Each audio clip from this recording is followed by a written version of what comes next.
Hi guys! Magandang araw sa inyo. It's me once again, Junem. And welcome back to my YouTube channel, dito lang sa Junem Kitchen. Ngayong araw na to ay magluluto tayo ng lemon chicken, Cagayan De Oro style.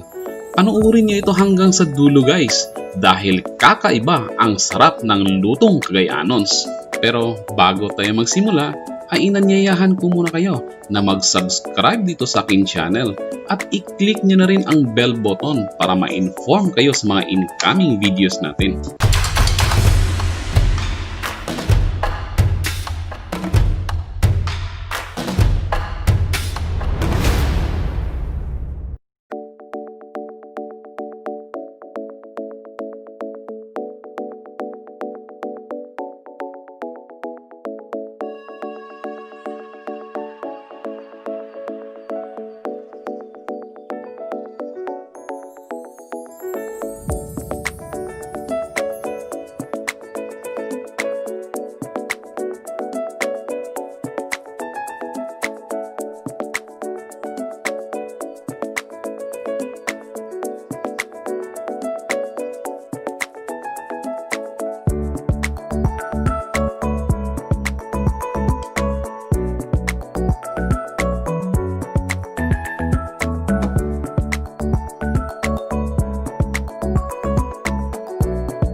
Sana guys ay nagustuhan ninyo ang aking video at magluto na rin kayo nito dahil madali lang naman itong lutuin. Kung bago ka lang sa aking channel ay inanyayahan na rin kita na mag-subscribe dito at i-click nyo na rin ang bell button para ma-inform kayo sa mga susunod nating video dahil marami pa akong lutuin na para talaga sa inyo. Maraming salamat sa inyong panonood at magkikita tayo muli sa susunod pa nating masasarap na lutuin. Bye-bye!